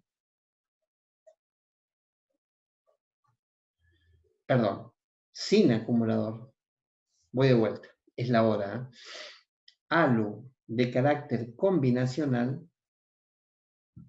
Si esta ALU es de carácter combinacional, yo voy a tener F1, F2 y un registro de salida S. No tengo acumulador. Si yo quiero hacer, por ejemplo, la operación SOR entre estos dos, lo único que tengo que hacer es poner una compuerta de qué tipo. OR exclusivo que desemboque acá. Tantas compuertas como registros, elementos tenga cada registro. El problema es cuando la ALU es de carácter secuencial, porque solamente está F1 y está el valor del acumulador como AC'. Y entonces ya no podemos poner la compuerta no va. Ya no va, porque estaría haciendo interferencia entre AC' y AC, y AC' es lo mismo que AC en T más 1. Entonces, acá ya no puedo poner una compuerta que resuelva la operación. Ya no puedo. Tengo que basarme en los procedimientos que hemos aprendido de análisis secuencial para ver cómo resolvemos el OR, el AND y el SOR. Entonces, en este caso, vamos a analizar cada una. Vamos con el OR. Vamos a ver el OR y ya vamos a suspender con esto para la clase que viene. Estamos bien a tiempo, no hay necesidad de terminarlo. Lo vamos a refrescar, así que podemos ir rápido entendiendo, siendo que la clase que viene vamos a retomarlo otra vez. La operación lógica para ALU con acumulador se complica porque no tiene dos entradas. Una de sus entradas es el mismo acumulador. Entonces lo analizaremos como una tabla secuencial. ¿Cuáles son las entradas? F y AC'. ¿Me explico o no? Esas son las entradas. ¿Y cuál es la salida cuando EAC es verdadero? Es AC. Armamos la tabla de F y AC' como entrada y ver qué pasa en AC. Y descubrimos lo siguiente, miren. Descubrimos que cuando F tiene un 0 acá, ¿qué le pasa a AC y AC'? No cambia. De 0 pasa a 0 y de 1 a 1. Ahora, cuando F vale 1, observamos que AC produce un set sin importarle lo que haya tenido antes. Entonces, la situación de no cambia no nos interesa esta. La que nos interesa analizar es cuando F vale 1. ¿Qué tendríamos que hacer cuando F en su contenido vale 1? O sea, cuando Q es verdadera. ¿Qué tendríamos que producir en el acumulador? ¿Un qué? Un set. Y efectivamente consiste el OR en unir la salida del registro fuente Q con la entrada set del registro acumulador y ahí producimos la operación OR. ¿Se entendió? Cuando analizamos secuencialmente la función AND, llenamos la tabla donde decimos F y AC', cuando valen 0, 0, 1, 1, 0, siempre la salida AC va a ser 0, solamente va a ser verdadera AC cuando AC' y F sean unos. ¿Y qué observamos acá en relación a esta tabla en su cambio de estados? Miren, antes de mostrarles, cuando F vale 0, ¿qué pasa con AC' y AC? Se produce un reset. Y cuando F vale 1, no cambia. Entonces, ¿qué nos interesa? El reset. No nos interesa la situación de no cambia. Para la situación de reset, ¿cuánto tiene que valer F? 0. Entonces tomo la salida negada de F, que es la que me permite observar el 0, y la uno con el reset. Y acá produzco el AND. Repito, la operación AND consiste en unir la salida negada del registro fuente con la entrada del reset del registro acumulador y será activada a través de la función de gobierno EAC. Por último, ¿qué decía la SOR? SOR decía, si tomamos como entrada F y AC', decíamos que solamente era verdadera cuando una de las dos entradas eran verdaderas. ¿Ven? Cuando las dos entradas son falsas o verdaderas simultáneamente, da falso. ¿Qué observamos en este cuadro para saber qué unimos con qué? Observamos lo siguiente, que cuando f de i vale 0, no cambia, o sea, el no q ya no lo vamos a analizar. Pero ¿qué pasa cuando f vale 1? Se complementa el valor del acumulador. Entonces acá Meinadier inventó un biestable RSC. Yo hubiera hecho JK, hubiese sido más fácil, pero bueno, él fue por este camino. Y ustedes saben que todo tiene una explicación. Meinadier es así, es misterioso, en algunos pasos y después explica qué estaba pensando al hacer esto. Por ahora tomemos de que él acaba de inventar un flip-flop que es RCS, cuando en realidad es función del JK esto. C lo que hace es, si Q vale 1, complementa el contenido del acumulador. Y ahí se compone la función O de exclusivo. Por supuesto que después Menadiel más adelante va a enmendar esto, que no existe como flip-flop, no existe uno que tenga una entrada C. Porque si hubiese trabajado con JK, ¿qué hacía acá? Unía la salida Q con J y K simultáneamente y producía el complemento. Pero no lo hizo así porque él definió trabajar con RS. Y vamos a ver la clase que viene cómo elegantemente lo arregla esto de una manera fabulosa. Se entendió entonces la operación OR en operadores de ALU con acumulador, dado el problema que existen, que no hay dos entradas, ya que una de las entradas es el acumulador en un instante anterior, es necesario analizarlo desde la tabla de comportamiento. En la tabla de comportamiento del OR vemos que se produce un set cuando F vale 1, entonces unimos Q con S. Se produce un reset cuando F vale 0, unimos no Q con R, y ahí tenemos el otro operador. Y para el OR exclusivo observamos que se complementa cuando F vale 1. Unimos con una supuesta entrada de complementación. En definitiva, el operador elemental lógico de Abacus queda compuesto de esta manera. La barrera EAC es fundamental porque esta es la que imprime el resultado. ¿Saben quién es EAC? ¿Vieron las películas de los años 50 que hay un fotógrafo, hay fotógrafos a la salida de un juicio y tienen esas lámparas que largan un flash? Bueno, eso es EAC. Es el reportero largando el flash, imprimiendo la foto, captando el momento del resultado. Por eso la primera barrera tiene que ser EAC. Pero entendemos que para producir el OR unimos Q con el set, el AR, el AND, el no Q con el reset y el OR exclusivo, este enjuague raro, que es una entrada de complementación que sabemos que no existe en el reset, pero ya vamos a ver cómo lo va a arreglar, pero al corto plazo Menadier va a quedar elegantemente, va a quedar parado. ¿Por qué decimos que el OR es Q con S? Porque se observa de la tabla de comportamiento, donde tenemos como entrada F de I y AC sub I', que solamente pasa a C sub I a 1 cuando F de I vale cuánto.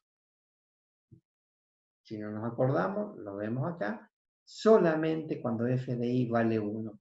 Por ese motivo unimos Q con S. El AND, sabemos por la tabla de comportamiento que cuando F de I vale 0 acá adentro, debe producir un reset.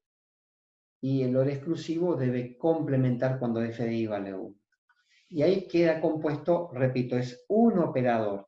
Si la ALU es de 32 bits, necesitan 32 de estos flip-flop, todos encadenados y unidos por una misma línea EAC que los gobierne de manera paralela. También en el caso del AND, OR y SOR, van a requerir por cada bloque, por cada pareja, van a requerir 3 compuertas AND, pero todas gobernadas por un solo hilo AND, OR y SOR que gobiernan la operación completa. ¿Se entendió? Muy bien. Para que nos ubiquemos y para la clase que viene,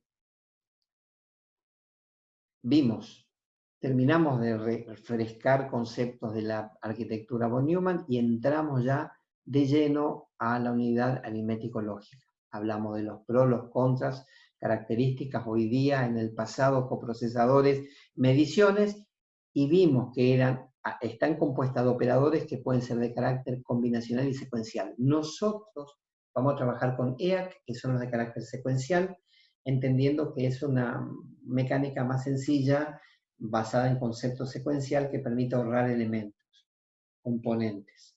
De hecho, nos ahorramos un registro completo que es el F2, donde hacemos trabajar al acumulador como el F2 que falta, en el momento AC', y gobernado según el valor falso o verdadero de la barrera EAC.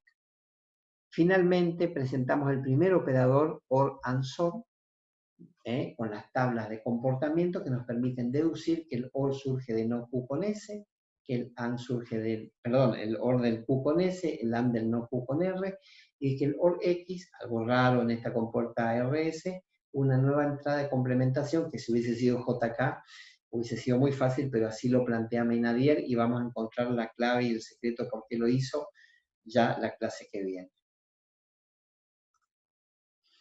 Muy bien, nos vemos entonces el miércoles próximo.